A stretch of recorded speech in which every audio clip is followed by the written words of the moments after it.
How to log in into the Nordstrom Employee Portal.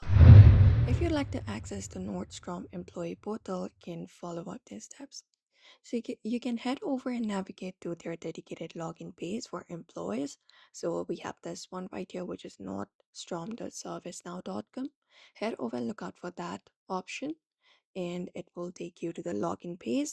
Now here, all you gotta do is basically go ahead and enter up your credentials. Here, you may just go ahead and enter up your employee username and right below it the password.